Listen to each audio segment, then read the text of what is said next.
नमस्कार दोस्तों, मैं आपका दोस्त राजू स्वागत करता हूं आपका अपने चैनल में।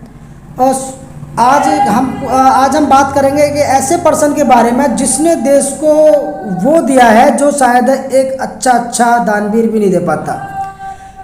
पर्सन वो है जिसके बारे में जानने के लिए लोग तरसते हैं, जिसे देखने के लिए लोग तरसते हैं। और उस पर्सन ने जो देश को दिया है, जो देश के लिए अर्पित किया है अपने आप को, उसने देश को इतने होनहार लड़के दिए हैं कि जिसके लिए देश की ज़रूरत थी, जिसकी देश को बहुत ज़रूरत थी इस तरह के लोगों को देने की। पर्सन आज की डेट में एक नामी पर्सन है, बट मैं आपसे पहले ही क्लियर कर देना चाहता हूं, जो भी इस वीडियो को देखे अगर हमें नेगेटिव ना समझे। मेरा वीडियो उस आदमी का नाम लेके इसके लिए बिल्कुल भी नहीं है कि मैं उसका नाम यूज करके अपने आप को विख्यात करना चाह रहा हूँ, उनका मोटिवेशन लेना चाह रहा हूँ। ऐसा बिल्कुल मेरा कोई कंसर्न नहीं है। मेरा कंसर्न मात्र इतना है, जिस पर्सन ने इस देश के लिए इतना सब कुछ दिया है तो उसका नाम बच्चे की ज़बान पर होना चाहिए, हर बच्चे की ज़बान पर। मेरी भी बहुत से लोगों ने उनका प्रचार कर रखा है और मैं भी एक वीडियो बना रहा हूँ, मेरे भी बहुत सारे लोग देखेंगे। तो वीडियो देखेंगे तो उस पर्सन का एक नाम हर देश की बच्चे की ज़बान पर होगा। और मैं चाहूँगा ऑल इंडिया में उनका नाम घूमे। बट जहाँ तक हमारी क्षमता है हम वहीं तक बात करेंगे। हम इंडिया में चाहते हैं उनका नाम पूरी तरह विख्यात हो जाए। तो बात करते हैं उनका नाम। सबसे पहले मैं आपको क्लियर कर देता हूँ, उनका नाम है डॉक्टर विकास दिव्य कीर्ति। डॉक्टर विकास दिव्य कीर्ति वो पर्सन है जिन्होंने अपनी सारी कुर्सियाँ शुरू में त्यागी।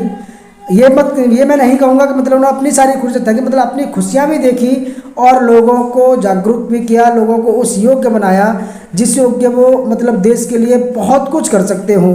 उस योग्य उन्होंने बहुत सारे लोगों को बनाया, बहुत सारे IAS अफसर बने, बहुत सारे PCS अफसर बने, मतलब एक अलग अलग कैटेगरी में लोग उनके एजुकेशन के हिसाब से जा सके। डॉक्टर विकास दिव्य कीर्ति एक संस्थान चला रहे हैं आज की डेट में, दृष्टि IAS संस्थान। दृष्टि IAS संस्थान में क्या है कि लोग जाते हैं, नॉलेज लेते हैं, पढ़ते हैं, अच्छी रैंक हासिल करते हैं और IAS में अपना ज्वाइनिंग लेते हैं। उन्होंने ये संस्थान 1996 में लास्ट परीक्षा देने के बाद चालू कर दिया था कि उन्होंने बोला कि आज के बाद मैंने कुछ करना ही नहीं है, क्योंकि मैं सफल हो नहीं पाऊँगा। अगर मैं सफल नहीं होऊंगा तो मेरा करियर ख़राब हो जाएगा।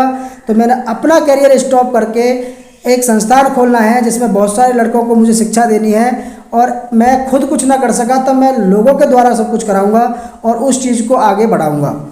उनकी जर्नी क्या है कि उन्होंने जब फर्स्ट टाइम अपनी IAS की परीक्षा पास की थी तो उनमें उनकी रैंक क्या आई थी? उनकी रैंक आई थी 384 रैंक। डॉक्टर विकास दिव्य कीर्ति की जो रैंक आई थी वो 384 नंबर रैंक आई थी। अब आप लगा सकते हो कि IAS में 384 रैंक कोई मामूली रैंक नहीं होती, वो बहुत बड़ी रैंक होती है। उसके बावजूद भी देखो, कह नहीं सकते कि हर कोई इंसान सफल होता है।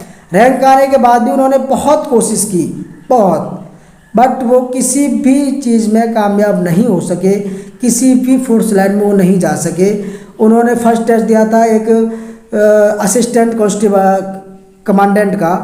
असिस्टेंट कमांडेंट में उन्होंने इंटरव्यू दिया, वो उसमें पास नहीं हो पाए। उनकी एक जर्नी है ये पूरी, जो मैं आपको 2-3 स्टेप में बताऊंगा, ज़्यादा लंबी ना खींच के। बस इतना है कि उनको मैं इसलिए पसंद करता हूं कि उन्होंने अपने लिए कुछ ना करके लड़कों के लिए सब कुछ किया। और आज की डेट में उनके पढ़ाई में लगभग 20 से 30% आज की डेट में IAS ऑफिसर बन चुके हैं। इसलिए मैं आज उनकी जर्नी आप लोगों के सामने रख रहा हूँ। अच्छी लगे तो भाई लाइक शेयर और सब्सक्राइब जरूर करें, और ना लगे तो डिलाइक का बटन दबा दें, कोई प्रॉब्लम नहीं है। हम अपने आप में सुधार करने की कोशिश करेंगे। बट उनकी जीवनी अच्छी है, उन्होंने अच्छा काम किया है, मैं आपके सामने रख रहा हूँ।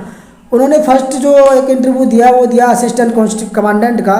असिस्टेंट कमांडेंट में वो मतलब पास तो हुए, बट उनका मेडिकल सर्टिफिकेट जो था वो उसमें अनफिट निकले, वो फिट नहीं थे, उनकी हेल्थ अच्छी नहीं थी, जिससे उनको रिजेक्ट कर दिया गया और उनको बाहर कर दिया गया।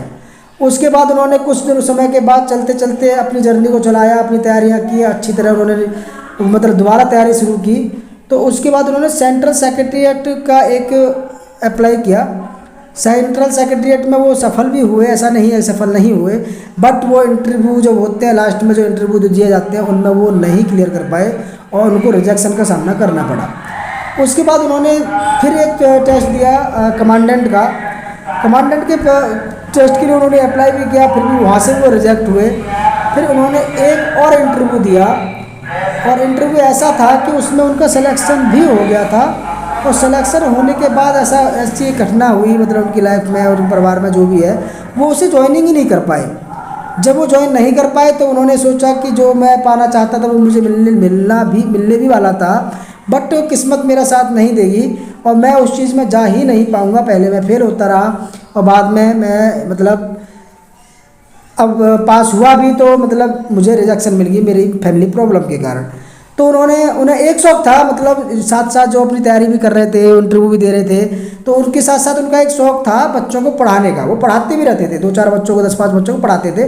तो उन्होंने सोचा कि मैं इस तरह का काम ना करके, अपनी नौकरी की तैयारी ना करके, मैं क्या ना करूँ कि बहुत सारे लड़कों को एजुकेशन देना चालू कर दूँ। उसमें क्या होगा कि मैं जो ना कर पाया वो दूसरे कर पाएंगे, तो उससे मुझमें खुशी पैदा होगी, उससे मेरे दिल को खुशी मिलेगी। तो उन्होंने 1996 में एक आईएएस संस्थान की स्थापना की, आईएएस दृष्टि आईएएस संस्थान। उसका नाम उन्होंने रखा दृष्टि आईएएस संस्थान। दृष्टि उनकी लड़की का नाम है, आपको शायद ना पता हो। उन्होंने अपनी लड़की के नाम पर उस संस्थान का नाम रखा दृष्टि आईएएस संस्थान।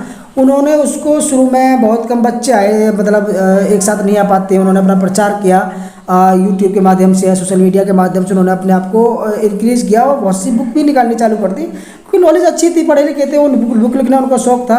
उन्होंने बुक भी लिखी दृष्टि आईएएस संस्थान के नाम से ही, और दृष्टि आईएएस संस्थान के नाम से उन्होंने अपना एक यूट्यूब चैनल भी बनाया है जिस पर वो नॉलेज देते हैं और पढ़ाते हैं ऑनलाइन बच्चों को।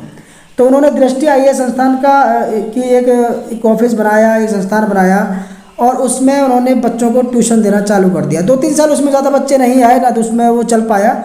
उसके बाद जब वो चला तो आज तक मेरे हिसाब से अगर मैं काउंटिंग करूँ और उनके सर्वे निकाला जाता है तो 20 से 30 लड़के लगभग और लड़कियां आज तक आईएएस ऑफिसर बन चुके हैं।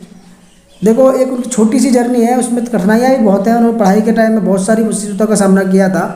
मुझे उनकी हिस्ट्री थोड़ी अच्छी लगी तो मैं शॉर्टकट में एक हिस्ट्री बना दी है। वो एक ऐसे पर्सन है, अगर आपके पास फीस ना है, अगर आपके पास फीस ना है, बुक ले लीजिए और फीस बिना आप उनके पास कोचिंग ले सकते हो।